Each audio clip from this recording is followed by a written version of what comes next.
Hey guys, welcome to my channel, the Indo-French Live. My name is Shraddha, and from today onwards, I'll try to keep my videos in English because after like 2-3 months, I have realized that majority of my viewers are English speakers, and there are a lot of people who do not understand Hindi. So as a universal language, I choose English from now on.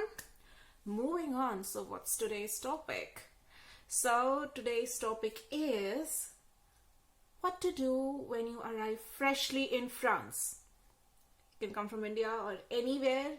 I think it can be a very universal topic. It's not just limited to Indians who come to France. It can also be applied to, I think, every other nationality in a way. So I'll start with the housing thing.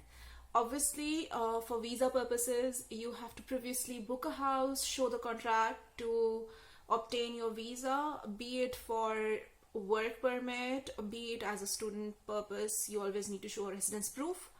So better you get it before, obviously. But in case, just for contract basis, you took a house which is slight bit more expensive, which is quite a possibility if you come to a city like Paris, I will suggest you look on to other houses if you want, but take your time. Do not jump into good lucrative deals. Be careful while changing your house. I'm starting with this house thing because it was one of the most problematic thing for me when I arrived in France. Like, I faced a lot of problems when it comes to houses. Make another video what was my experience the first time I came to Paris. We'll move on to another important thing you will buy over here is a SIM card. Now, because if you want to take a good package, we have packages like €5, €6 per month, but it might require bank account details. So the first thing you can do is buy a prepaid SIM from a tobacco shop. They can do a recharge over there. You can do it online from a valid credit card. About buying necessary stuff when you come here, like your food items, basically a grocery. There are plenty of grocery shops around here, and for a comparison, I have made a grocery video. Do check it out too to see how it works and what's the approximate cost of things over here. Next is your bank. Now, opening a bank account is obviously very necessary for anyone over here. For that, you need to approach your bank and ask them for the required documents. They will mostly ask for your residence proof and a letter of clarification from the owner or from the propriétaire, what we call it in French. But again, confirm with your bank. It'll take you around 15 to 20 days to receive your card, and then you will have a valid French bank account, which will be a functioning one before the card arrives. You cannot do much, even though they'll open the account for you whenever you take an appointment with them. Moving on, this is documentation related again. It's the OFI, which I did. Ask your student office or ask your company about this. And obviously, when you're coming through Campus France, if you're a student, you'll be coming through Campus France. Ask them what the situation is and how you need to get your first resident permit. Call it a resident permit. I'm sorry, I'm forgetting the full form again. I'll write it over here. So this is the thing which you need to have before you arrive in France, sort of. Uber application. Uber taxis save your life. But we do have a cash and a credit card option. I think it's there with the app. Works both ways. But in any case, try to feed up a credit card in your Uber account. It'll be easier for payments and it'll save you the hassle of spending your currency, whatever you have, the first time you arrive in France. Now, as we're talking about currency, bank, and all of this, one thing I have mentioned in my packing video as well is to get 2 cards with you. Obviously, the first will be your Forex, like foreign exchange or a travel card. Second will be your French bank account card, which you will get when you make an account over here. The Forex card, get it from India, and I think I have mentioned in detail again in my packing video. Please check it out. Now, as we are talking about currency documents and all, you will need a social security, ask for your company for the application from your university or your college. They will tell you how to go around it. You need to make an account on Ameli. It's for students. It's like that for us. But check it out. Obviously, when you're getting a visa, you will obviously be getting 3 months of travel insurance, like an international insurance, which you'll get from your home and then come to France. But French government also has social security, and your medical bills can get covered over here. So get your social security certificate, your social security number. Moving on, we have something called CAF. I'll put the full form over here. I will better not try to pronounce it and mess it. So CAF is an aid which is given to students and other eligible people. Check on the eligibility criteria.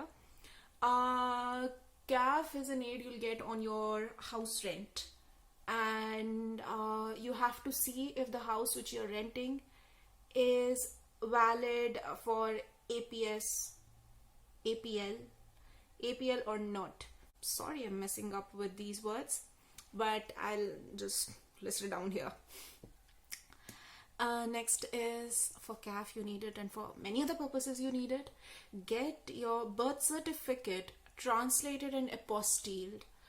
Ask Campus France about it and take full details, because you might have to submit it in a lot of places, so that is very handy.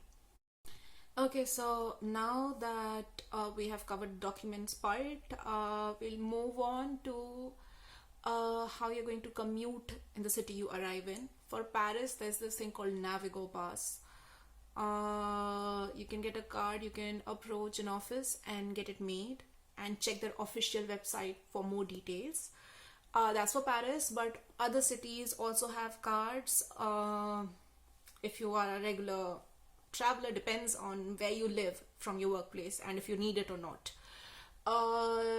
In any respective city, the public transport will have a pass. You can get it recharged monthly, and it will be cheaper for you if you have to commute a lot in public transport.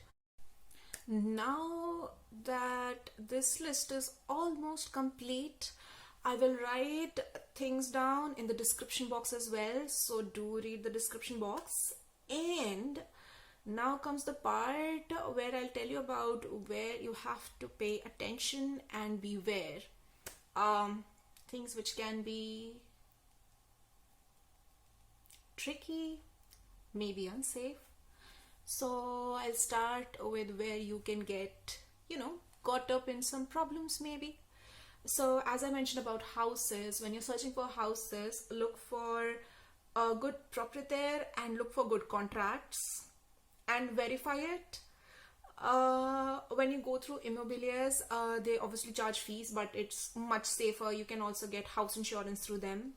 So if you're getting it through an agency, obviously it will be secured, but if you're doing it by your own, supposedly from Facebook or other website where you can go for co-location, you have to be careful, because not everyone on the website is very much verified. So pay attention to that. Second thing you have to pay attention to is when you are traveling at night, especially in Paris. Now again, I'm not trying to shame or put some hate over here. I love that city. I have lived there for 1 year. The streets were beautiful, but I will still recommend, do not carry a lot of cash on you.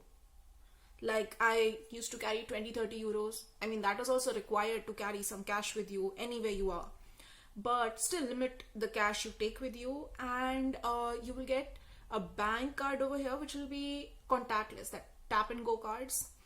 So ask your bank what is the limit for the tap. Like I think till 20 euros you can tap and pay, and after that you have to enter a PIN code. So make sure there is a cap on it. and ask your bank what is your weekly expenditure, what is the limit for your weekly expenditure on the card, and adjust it according to your usage and whatever you require. Second is obviously with the cash and everything, it's about roaming around at night.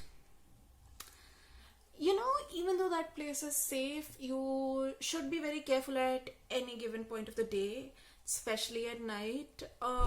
Take good company with you, even when you have to travel alone. Be careful, like tell people where you're going and where you are, because I personally have never had experienced anything like that. I should. But I have had some friends who have had some unfortunate occurrences with them.